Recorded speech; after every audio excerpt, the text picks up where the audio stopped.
Hey, so it's been a little while, a couple weeks since we did the last garden tour, so I thought it'd be a good time to go through and show what's going on. We've been dealing with a lot of pest problems this year, and I mean, this has been a really tough garden year for me. One of the toughest because of the super wet, cold spring we had, and now it's leading into all kinds of bugs, and I'm already seeing some foliage diseases on some of the tomatoes. I had to pull up one tomato because I just didn't want to risk leaving it in there. And so I'll take you through and show you what we've got so far. We did have a harvest a few days ago with you know, it was a pretty substantial harvest, so it's always exciting when that stuff starts flowing in. So let's go around and see how everything is coming along.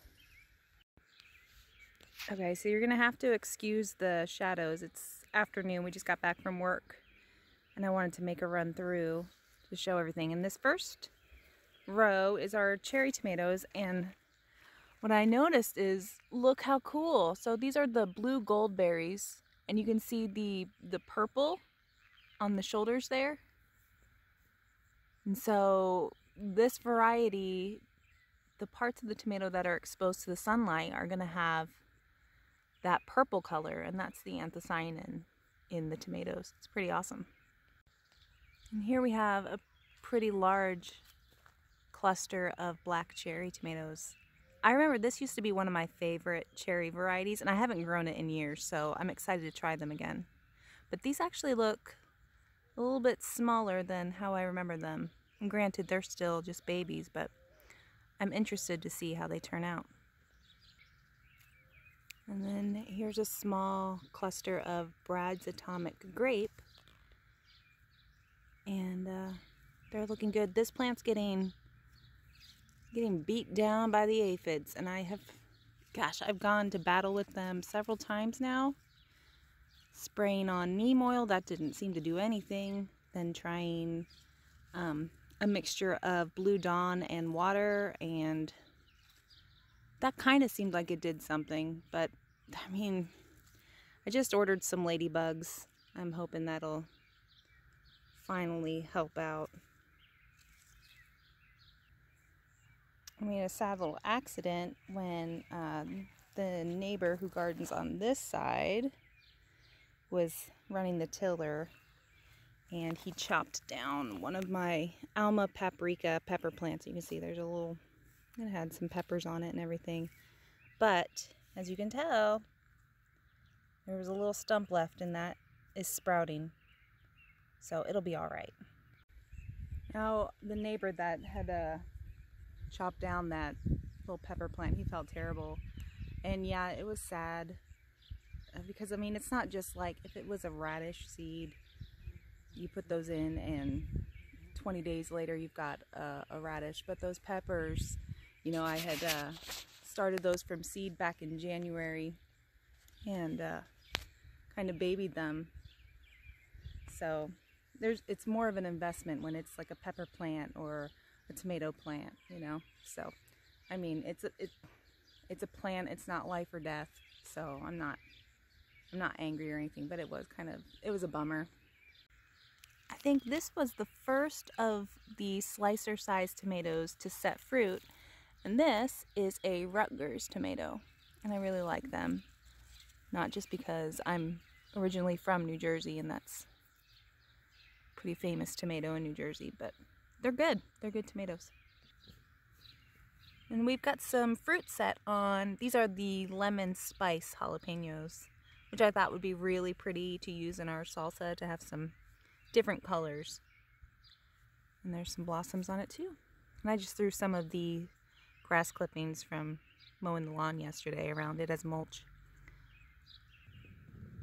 Now this is kind of an example of some of the disease that I'm seeing already. It's the lower leaves, so I can just cut them off, but it's a little disheartening. You know what's weird? Oh, there's a ladybug! Oh, thank goodness. Oh, little sweetheart, do your thing. Bring some friends, have some babies. Anyway, it seems to me, in my garden anyway, the potato leaf varieties end up getting diseased a little bit easier than the regular leaf. Does anyone else find that? I don't know if that's true or if that's just, maybe I'm just growing the wrong stuff. I cannot tell you how excited I am to see that ladybug right there, because I just ordered some and I've heard that they don't necessarily stay where you release them, and so I'm so happy that they're making their way over here on their own accord. And I really, really hope there's more of them, and I really hope that they're hungry, because I've got tons of aphids to feed them. I am feeling a little bit discouraged that there's not more fruit set on the tomatoes just yet. They are standing at about maybe, I don't know, 2.5, 3 feet tall. And there's not too many tomatoes to speak of yet. I don't want to get too down about it because the season has just started and it's been such a weird spring, but I don't know. I can't help but feel just a little bit like antsy, like, am I doing something wrong? The Paul Robesons are setting fruit, so that makes me happy. Maybe I'm not doing everything wrong. And then the little guy that I accidentally decapitated, it's coming back. Got some flower buds in there too. And here is the shameful part. I don't know what happened to these 3 little dwarf plants, but they are dying and or dead. And look at this guy. It's awful. I don't know what happened. I wonder if I should actually, because you see how this growth right here looks healthy, so I wonder if I just cut this off, this part off, and just let that be the main branch, the main stem there. I wonder if that'll help.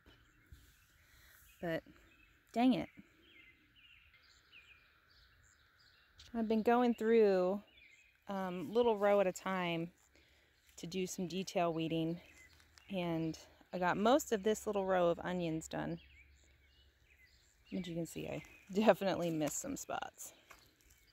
Last year, all of our onions got hidden in the weeds and then they were just gone.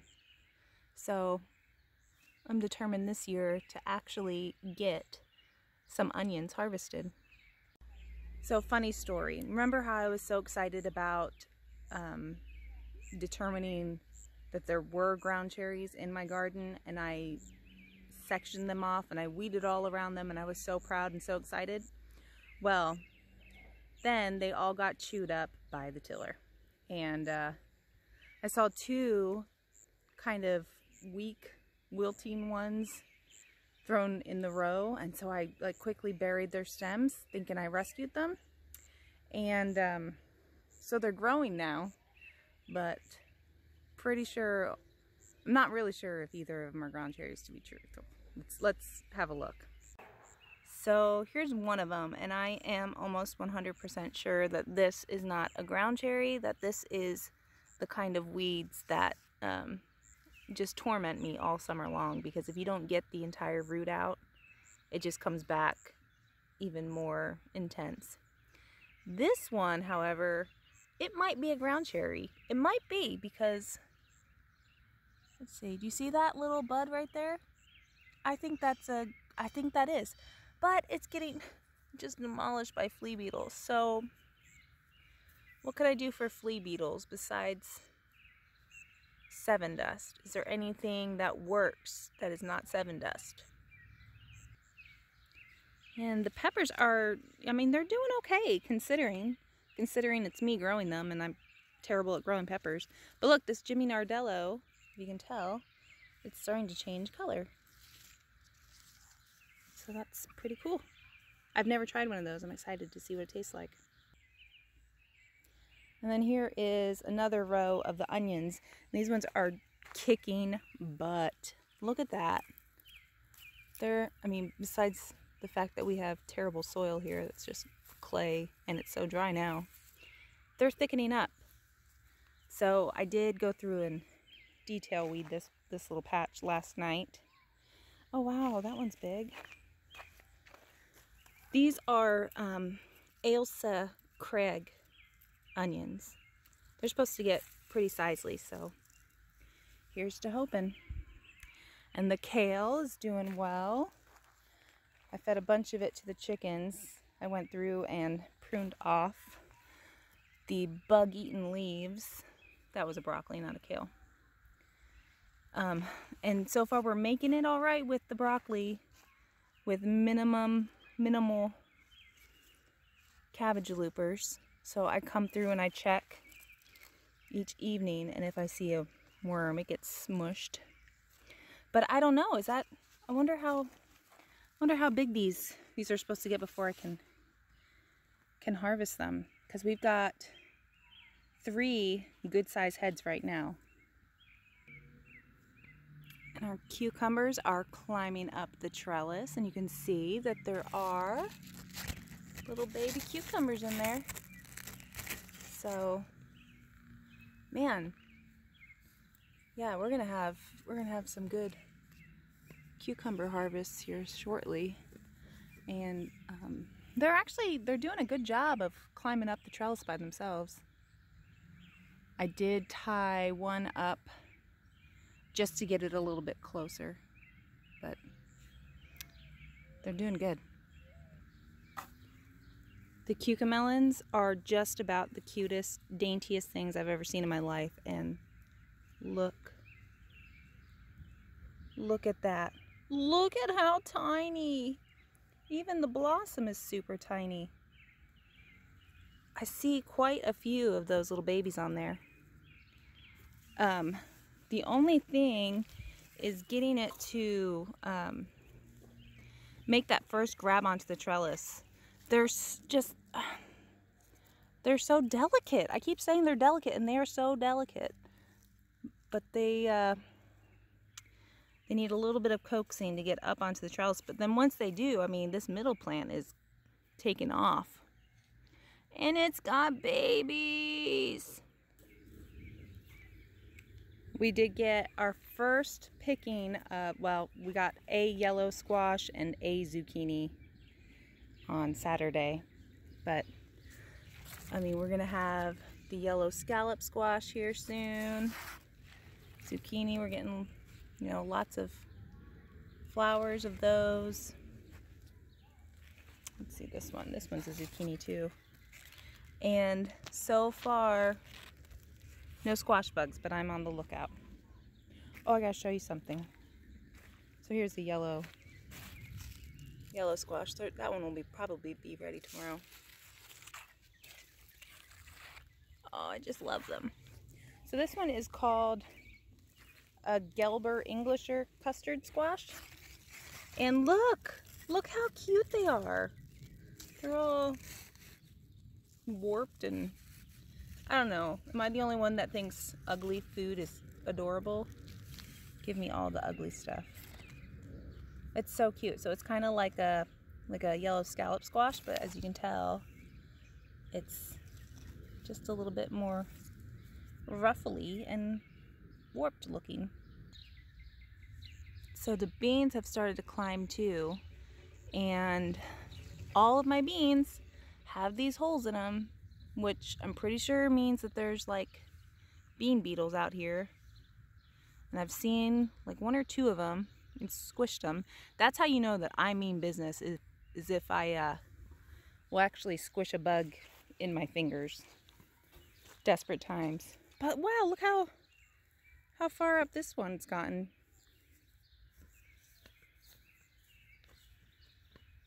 No, that's blurry. But it's up there.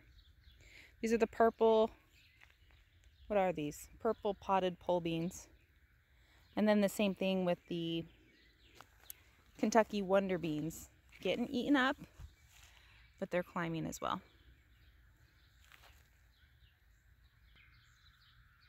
And I'm pretty sure it is time to clear the radishes out. and make room either for let the squash kind of run over here or choose something else to plant. But they're getting big, so it's time to go. Maybe I'll cook some of those up for dinner tonight. I just love this row of beans, and especially these Royal Burgundy beans with their beautiful purple blossoms. Oh my gosh, they're so pretty. And they're covered.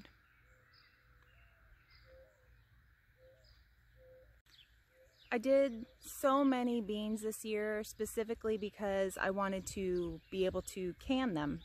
And with beans, since they are a low acid food, you need to use a pressure canner to can them if you're going to be trying to preserve them.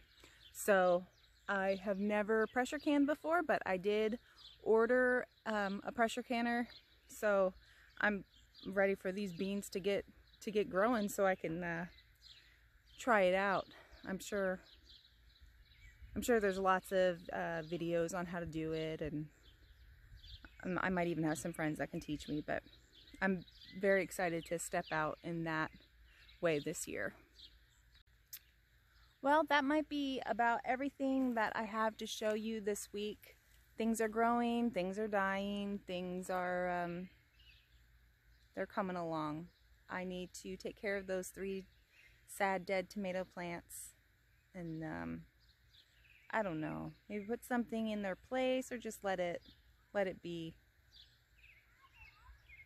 And definitely need to get some better pest control out here.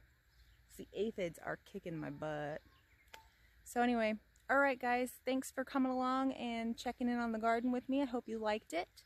If you have any questions or if you have any recommendations or helpful tips for me, please let me know. I could use all the help I could get right now. Alright, I hope you guys have a great week, and we'll check in again soon. Okay, bye.